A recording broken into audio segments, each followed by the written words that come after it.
இப்ப நீங்க பார்க்க போறது உங்களோட அப்பப்ப ஹார்ட் டு ஹார்ட் பேசுற அந்த விஜய். என்னதான் நீங்க என்ன தளபதி தளபதின்னு ஆசையா கூப்பிட்டாலும் இந்த கூத்தாடி கூத்தாடின்னு சொல்றாங்களே அந்த விஜய். கூத்து இந்த மண்ணோடு மக்களோடும் கலந்த ஒண்ணு. இந்த கூத்தாடின்ற பேர் ஏதோ நமக்கு மட்டும் வந்தது இல்லைங்க. அன்னைக்கு தமிழ்நாட்டில் நம்ம ஊரு வாத்தியார் எம்ஜிஆரையும், ஆந்திராவில் அவங்க ஊரு வாத்தியார் என்டிஆரையும், அவங்க கட்சி ஆரம்பிச்சப்பவே இதே மாதிரி தான் கூத்தாடி கூத்தாடின்னு தான் கூப்பாடு போட்டாங்க. அவங்களுக்கே அப்படி கூப்பிடும் போது நம்மளை கூப்பிடாமலா இருப்பாங்க? ஆனா அந்த ரெண்டு கூத்தாடி தாங்க அந்த ரெண்டு மாநிலத்தோட ஆக பெரும் தலைவர்களாகி இன்னைக்கும் மக்கள் மனசுல ஒரு நீங்கா ஒரு புகழோட வாழ்ந்துட்டு இருக்கிறாங்க. சினிமானா என்ன, வெறும் டான்ஸ் பாட்டு ஃபைட்டு காமெடி என்டர்டெயின்மெண்ட் மட்டும் தானா? தமிழரோட கலை இலக்கியம் வாழ்வியல் பண்பாடு தாங்க சினிமா. என்டர்டெயின்மெண்ட் காரணத்தையும் தாண்டி சமூக அரசியல் புரட்சிக்கு உதவின ஒரு பவர்ஃபுல் டூல் தாங்க சினிமா. திராவிட இயக்கம் போய் பட்டி தொட்டியெல்லாம் போய் ரீச் ஆனதே போய் வளர்ந்ததே சினிமா வச்சுதான். இல்ல நான் தெரியாம தான் கேட்கிறேன், கூத்தாடினா என்ன ஏதாவது கேவலமான ஒரு பேரா இல்ல கெட்ட வார்த்தையா? கூத்து அது சாதாரண வார்த்தை இல்லை. ஏன்னா கூத்து சத்தியத்தை பேசும், சாத்தியத்தை பேசும், கொள்கையை பேசும், கோட்பாட்டை பேசும், கோபத்தை பேசும், சோகத்தை பேசும், அரசியலை பேசும், அறிவியலை பேசும், நல்லதை பேசும், உள்ளதை பேசும், உண்மையை பேசும், உணர்வோட பேசும். இதெல்லாத்தையும் கொஞ்சம் கூட சோர்வு இல்லாம கொண்டாட்டமா பேசும்.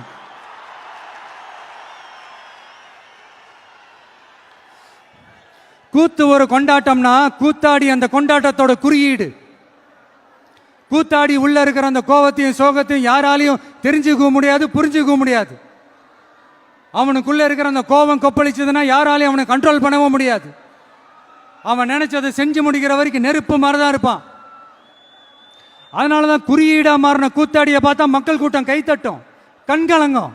காரணம் வேற ஒன்றும் இல்லை, அவன் நம்மள மாதிரியே இருக்கிறானே, நமக்கான ஆளா இருக்கிறானே, நாம நினைச்சதை பேசுறானே, நமக்காக பேசுறானே அப்படின்ற அந்த கனெக்ட் தான் கூத்தாடிய மக்கள் கொண்டாட காரணம். அன்னைக்கு கூத்து, இன்னைக்கு சினிமா, அவ்வளவுதான். ஆரம்பத்தில் நாமளும் இந்த சினிமா இந்த ஃபீல்டுக்கு வந்தப்போ மூஞ்சி சரியில்லை, ஆளு சரியில்லை, அழகு சரியில்லை, முடி சரியில்லை, நட சரியில்லை, உட சரியில்லைன்னுக்கிட்டு இப்படியெல்லாம் அசிங்கப்படுத்தினாங்க, அவமானப்படுத்தினாங்க. ஆனா கொஞ்சம் கூட கலங்காம ஒவ்வொரு வாய்ப்புக்காகவும் ஒவ்வொரு சூழலுக்காகவும் காத்திருந்து காத்திருந்து சுத்தி சுத்தி சுழண்டு உழைச்சி மேல வந்தவன் தான் இந்த கூத்தாடி. அப்ப கூட உழைப்பு மட்டும்தாங்க என்னோடது. அதன் மூலமா எனக்கு கிடைச்ச மத்த எல்லாத்துக்கும் காரணம் நான் இல்லை.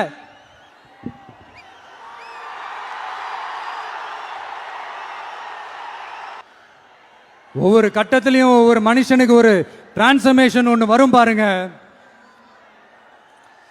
ஒரு சாதாரண இளைஞனா இருந்த ஒரு விஜய் நடிகனா மாறினா, அந்த நடிகன் வெற்றி பெற்ற நடிகனா மாறினா, அந்த வெற்றி பெற்ற நடிகன் ஒரு பொறுப்புள்ள மனுஷனா மாறினா, அந்த பொறுப்புள்ள மனுஷன் அதுக்கப்புறம் ஒரு பொறுப்பான தலைவனா இல்ல தொண்டனா மாறினா.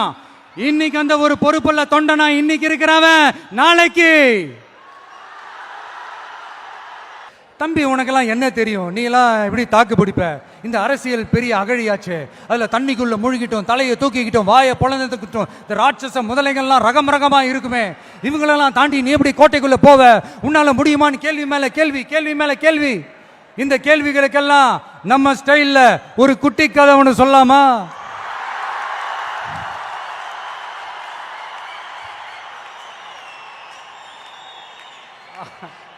ஆனா இது ஆடியோ லான்ச் ஃபங்க்ஷன்ல சொல்ற மாதிரி இந்த மோட்டிவேஷனல் கதைலாம் கிடையாது.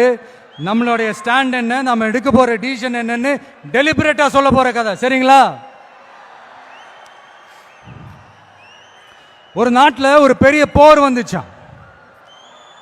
அப்ப அந்த நாட்டில் இந்த பவர்ஃபுல்லான தலைமை இல்லாம போனதுனால ஒரு பச்சை புள்ள கையில தான் அந்த பொறுப்பு இருந்துச்சான். அதனால அந்த நாட்டில் இருந்த அந்த பெருந்தலைகள்லாம் ரொம்ப பயந்துகிட்டு இருந்தாங்களாம். அந்த சின்ன பையன் அந்த நாட்டோட படையை நடத்துற பொறுப்பை ஏத்துக்கிட்டு போர்க்களம் போலாம்னு சொன்னானா.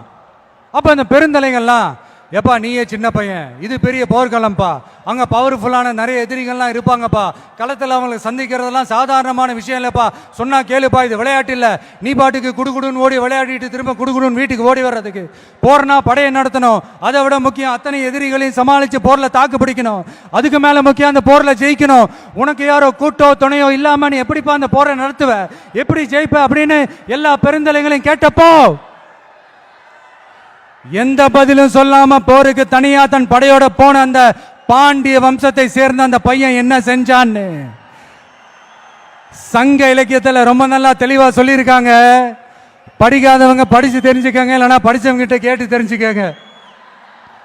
ஆனா கெட்ட பையன் சார் அந்த சின்ன பையன்.